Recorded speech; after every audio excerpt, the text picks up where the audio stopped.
Catalina. I'm David Smoke. We're joined by Jason Scheer, Wildcat Authority. We've known Jason for about 2 years, really ever since some of the speculation about what was going to happen with the Pac-12, what the Big 12 was doing. That was back when USC and UCLA bolted for or announced they would leave for the Big Ten.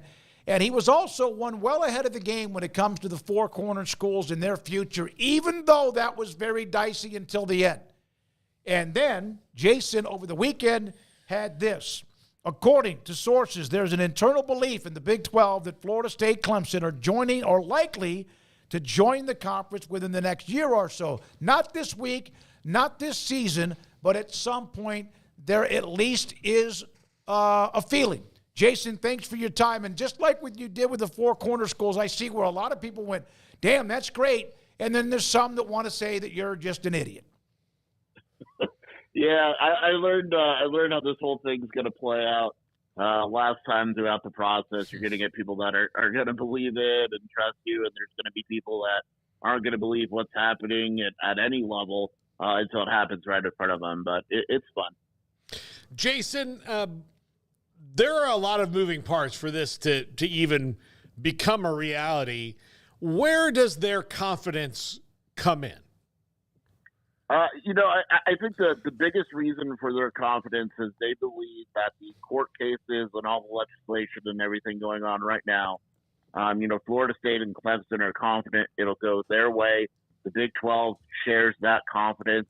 And then the SEC and the Big 10, from what I understand and from what the Big 12 understands, they're not dying to add these schools. It's not really that much of a priority. And that's when the Big 12 would come in and say, look, you're definitely our priority. We would love to have you. We'll figure out a way to get you in the conference. And so the Big 12 feels that they're in a position to add those two schools and maybe even more down the road. Jason, is there anything to the timing of just, media day starting up? Big 12 had theirs last week. Your Mark had the open for business comments. And then, here you are, McMurphy today as well. Is this new confidence, or is this just something that maybe people feel a little bit more confident in putting out there publicly? Probably a little bit of both. I had heard kind of whispers about it being a possibility, nothing crazy, but those whispers definitely picked up in the last, since Big 12 Media Day, and the conversations I've had have become a little bit more serious than they were previously. And I think timing is everything. Also, we have the SEC Media Days going on, and a lot of the discussion is about the Big 12. Mm-hmm. And, your Mark isn't done. He's going to, and he pretty much said it at Media Day that he wants, the reach of the Big 12 to increase. He wants it to be at the forefront of college football, just like the SEC and Big 10. And here we are. So I'm sure some of it is planned with leaks to other people and things like that. And I think also there's, some substantial things going on behind the scenes that would make that confidence within the Big 12 increase. So how much more money are we talking about? And this is way down the road, but let's get to the reason why Florida State or Clemson want to leave where they are. They're upset because they're not making enough money. Would they make much more or bring too much more or enough, I guess, to the Big 12 to scratch everybody's itch? Yeah, I know private equity is part of the conversation, where that would come in. I'll be honest, I don't know the full details of the private equities. The Big 12 guys have been, sources and things like that have been very, very quiet on it because it's kind of new to college football, and I think Big 12 is deeper with those negotiations and considerations than other conferences are. But there's definitely a realization that, look, like, it has to be worth it financially for everyone. I mean, FSU and Clemson aren't leaving the ACC just to go get paid the same amount. It doesn't make sense for them to do it. They wouldn't be trying to get out of contracts and things like that. And so at the same time, you have the schools in the Big 12, especially the ones that have been there, that are going to say, look, we need more money too. And so your Mark has to figure that out. I would assume it would be a pretty decent number. The question then becomes, we got to do this all over again, similar to what we did with the Pac-12, which is TV negotiations, et cetera. The only wild card being the private equity, how much money, if that happens, what it looks like, and all that stuff. It is interesting. I think private equity, you guys would agree, is like the one thing he shuts down on. like he'll talk about it's pretty much he'll even entertain the realignment thing to a certain extent. But you bring up private equity last week, and it was almost like a non-starter for Brett Mark. Still a lot of secrecy about that. I think it's because he knows a lot more, and I came out of that interview last week, Jason, Craig, and Paul, saying that's going to happen. The way he didn't say much, but I just felt like what he did say, which was not much, it made me realize that that's what they're going to do. Yeah, I mean, I came away talking to people that, I absolutely think private equity is going to happen. I would be surprised if it doesn't. And I think he has a very good idea of what that's going to look like, but he's not going to tell anyone because what happens if other conferences get involved or things like that. And he's very quiet about it. You're 100% right. That is very tight-lipped. He didn't really want to talk about it, even though he had the stage to do so. But I think he has a good handle on what he wants to do with it and what it'll look like. But he doesn't want anyone to know, or else what happens if these other conferences get involved or say, hey, we have to beat the Big 12 to this or that. So it makes sense for him not to really talk too much about it. The term he used with us I don't want to say we pressed him on it, but I followed up with, the concerns is that it's going to be like what you see private equity in – recently, obviously, with Red Lobster is like the big story that people see, that it's going to be that. Jason, he used the term, it's going to have to be bespoke to the Big 12, which makes me think of like, I made a desk that's unique, not, private equity, but that's how he described it. Yeah. I think it's going to be a Big 12 deal. Like, he doesn't want private equity to, it's got to be unique to the Big 12. It can't be something where, we'll dabble in the Big 12, we'll dabble in this with college athletics a little bit here or there. And he wants it to be, look, we are the Big 12. We want to deal with whoever it is. And obviously your fingerprints are going to be on it, but we don't want, we want the full focus of the private equity to make sure that it benefits the Big 12 and it's not a little bit there, a little bit there.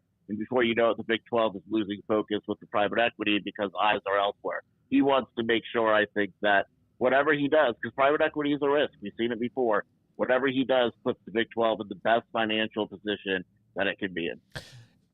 Jason, I know a lot of the details are not known, but what kind of an appetite do you think or do you gather the Big 12 has? I mean, Florida State and Clemson are obvious. It's also obvious that isn't the highest percentage shot they could shoot necessarily, or the one that, ends up they end up able to take, depending on how things fall. But how much of an appetite when they gander over at the ACC do you think that they have based on what you know? Yeah, I think there's other schools that are 100% going to get consideration. I mean, like you said, it starts with Florida State and Clemson, but I'm confident in saying that the Big 12 has interest in, Louisville, Miami, NC State, Virginia Tech. Those are probably the bulk of schools that I would look at. And it's, again, we don't know what it's going to look like. I'm not saying the Big 12 could add all those schools, but I know that if you were to ask me a group of 5 in the ACC that are getting looked at, 5 or 6, it would be those. Jason, what were your impressions? We didn't get to talk to you much last week. What were your impressions of how the league is moving forward with the new schools now that everybody's been together? It was fun. It was definitely a different atmosphere than the Pac-12 last year. Was in a nightclub in Vegas. It was kind of a weird venue and setup, but I had a lot of fun at Media Day and talking to the players. One thing that sticks out to me is Arizona safety Gunnar Maldonado said, "Look, like I don't know any of these guys. Like part of today, he said I'm spending meeting other guys, teams. Like he knows the guys at Colorado or Utah or ASU, but he doesn't know anyone else. So he's like, I'm going around, I'm just introducing myself, talking to guys, and they're excited. At the end of the day, football's football, but there's definitely excitement within the team saying, look, they've never been in these road environments. Arizona's played against BYU a few years ago, but it wasn't in Provo, and Arizona doesn't have matchups against these teams. So when they go on the road and they go to these other places, these are new experiences for them, and especially for the guys who it's their last year in college football, they seem pretty excited about the whole thing. Craig, you said you saw Jason as you were walking out, correct? Like we went straight to the airport. I told Jason and his wife I had to go, but I did stop and say hello right as we were leaving. Yeah, I don't remember, Paul, that Jason, who we made famous. Yeah, I talked to him. I saw we were at the 50-yard line when I talked to Jason. Like on day one. I sought out Jason on day one. I just want this. Oh, to so be it known. looks like somebody else is guilty of not saying hello. Why would I? I wanted to see how much we have to connection, and that's why I did not search him out. Yeah. And vice versa. Jason, the Big 12 with the 16 teams, here we are. It's a month away, less than a month away from practices and then games, etc. Could you give me emphatically who you think end up in the 5 teams that compete to play for the Big 12 championship game? No, probably not. But, if I were to pick 5 teams, I think I feel good about Arizona, Kansas, Utah. Those are probably my 3. Kansas State, 4, and I think it gets a little Oklahoma State, Yep. Iowa State.